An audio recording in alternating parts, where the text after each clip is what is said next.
nessa noite em nome de Jesus. Levante a sua voz e peça a Deus para que visite aqueles que não estão aqui. Que Deus incomode com a sua presença, que o Espírito de Deus venha chacoalhar aqueles que estão em casa, aqueles que receberam a sua palavra, que foram impactados, mas entram na rotina do dia a dia e que hoje não estão aqui, ficaram no seu lar. Ó Pai, em nome de Jesus, antes de entrarmos em tua palavra, nós queremos levantar a nossa voz a ti, Pai, para te agradecer pela palavra que nós recebemos nesse final de semana. Senhor, os segredos da tua palavra que estavam escondidos ali dentro e tu lançaste a nossa vida. Ó Deus, e a luta agora é que nós vamos, aonde vamos plantar a tua palavra? Em meio de pedregulhos, numa terra rochosa, no meio dos espinhos ou numa terra seca. Ó Deus, em nome de Jesus, continua dando sede, fome e desejo do teu povo, de estar em tua casa, de estar em tua presença, de vir aqui se confraternizar contigo, chorar em tua presença.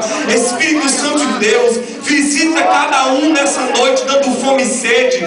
Visita a tua igreja, a tua noiva. Tira essa apatia espiritual. Tira, Senhor, esse espírito contrário que anda rondando o teu povo, tirando a alegria de te servir, roubando a semente plantada em nossos corações. Em nome de Jesus, visita cada um, a necessidade de cada um nessa noite. Visita, Senhor. Nós entendemos que no mundo teremos aflições, temos o corre-corre do dia a dia, temos afazeres, mas não existe nada, Senhor, melhor do que estar em tua casa. Nada melhor do que nós viemos aqui lhe dizer que a ti a honra, a glória, o louvor, a exaltação. Que nessa noite o teu Espírito visite a cada um, ó Pai, que nós mencionamos em tua presença. Assim oramos, Senhor, em nome de Jesus. Amém? Você que trouxe a sua Bíblia, abra em Atos capítulo 1, versículo 13.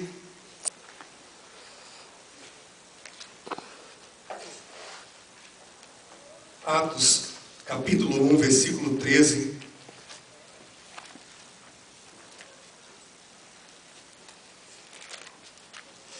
Atos capítulo 1, versículo 13 diz assim: tendo chegado, subiram ao cenáculo onde permaneciam. Os presentes eram Pedro e Tiago, João e André, Filipe e Tomé, Bartolomeu e Mateus, Tiago, filho de Alfeu, Simão, o Zelote, e Judas, filho de Tiago. Vamos passar agora para o versículo 21, do mesmo capítulo de Atos, capítulo 1, versículo 21, diz assim: portanto é necessário que dos homens que conviveram conosco todo o tempo em que o Senhor Jesus viveu entre nós, começando desde o batismo de João até o dia em que dentre nós foi recebido em cima, um deles se faça conosco testemunha da sua ressurreição. Amém? Podeis assentar.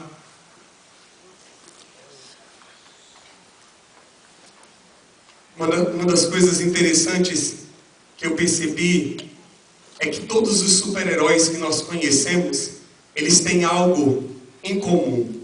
Eu não sei que tipo de desenho você assistiu quando era pequeno, mas quando você olha a vida do Batman, a vida daqueles super-heróis que marcaram a nossa infância, todos eles tinham algo em comum, que era nada mais, nada menos do que ter a sua identidade guardada. Você vê que todos eles moravam fora do convívio, eles sempre procuravam uma caverna ou um lugar distante da sociedade para poder morar, porque eles sempre tinham algo que eles faziam de tudo para manter a sua identidade. Para eles que eles não viessem revelar a sua identidade, eles faziam máscara, os outros colocavam outras coisas para que as pessoas nunca conseguissem saber quem ele era. E depois que eles eram descobertos, parecia que o encanto que tinha nele acabava. Eles não tinham a mesma motivação depois que as pessoas sabiam quem ele era. E quando você assiste o Batman, você vê que ele trabalhava numa fábrica com bastante pessoas. E quando ele foi descoberto, acabou-se o Batman saiu da história. E eu achei muito interessante de um livro que eu estou lendo, que ele fez essa seguinte indagação, de que todos os super-heróis, eles mantêm a sua identidade guardada em secreto. E quando nós vamos andar nas entrelinhas da Bíblia, e praticamente nesse versículo que eu li agora, nós vamos descobrir um homem que verdadeiramente foi um super-herói, um homem que a gente não conhece nada sobre ele, um homem que a Bíblia somente guardou 2 versículos para ele, mas foi um homem que com certeza marcou a história de um povo, marcou a história de um ministério, marcou a história dos discípulos. Quando nós lemos Atos capítulo 1, versículo 13, nós vemos o nome de todos os 11 apóstolos que estavam ali na reunião, depois que Jesus havia subido ao céu. A Bíblia diz que Judas já havia morrido, e os homens estavam ali esperando a descida do Espírito Santo, e a Bíblia diz que eles se juntaram, um grupo de pessoas que estavam ali orando, e chegaram a mais ou menos 120 pessoas, quando de repente Pedro faz a primeira reunião na igreja. A primeira reunião, juntou-se todo mundo, e Pedro quis cuidar de um seguinte ponto que havia sido dito, que um deles trairia a Jesus, mas que logo em seguida que se traísse, para que se cumprisse a palavra de Davi, outro estabelecesse o seu lugar. Salmo 69, versículo 25, diz assim: fique desolado em seu lugar, e não haja quem habite em sua tenda. E o Salmo 108 diz assim: sejam poucos teus dias, e outro tome o teu ofício. Quando você lê em Atos capítulo 1, versículo 20, Pedro dá referência a esses 2 versículos, que diz assim: pois está no livro de Salmos esse escrito: fique deserta a sua habitação, e não haja quem habite em sua tenda. Estavam ali 11 discípulos, mas Pedro tomou cuidado de que se cumprisse a palavra que Davi disse, que depois que Judas o traísse com um beijo, se colocasse outro homem que estava em seu lugar. E quando essa palavra caiu no meu coração, foi que Pedro disse aí no versículo 21, que era necessário que os homens que conviveram conosco todo o tempo em que o Senhor Jesus viveu entre nós. Jesus começou o seu ministério ali quando foi batizado com João, e a ressurreição que ele está dizendo aqui não foi a ressurreição da cruz, foi a ressurreição que ele passou depois dos 40 dias que ele havia sido ressuscitado. Era essa ressurreição que ele estava falando. Mas nós, quando lemos o nome de todos os 11 que nós conhecemos. Se eu perguntar para você o nome dos discípulos de Jesus, nós conhecemos Pedro, Tiago e João no barquinho, por causa da música que aprendemos quando criança. Mas temos dificuldade de conhecer André, Bartolomeu, Judas. Muitas vezes não temos tanto conhecimento de todos os 11. Mas Pedro, pelo Espírito Santo, disse: olha, Judas traiu, não está mais aqui, mas Davi havia dito que outro tome seu ofício, e esse homem que nós vamos colocar no seu lugar, ele tem que ter 2 coisas somente.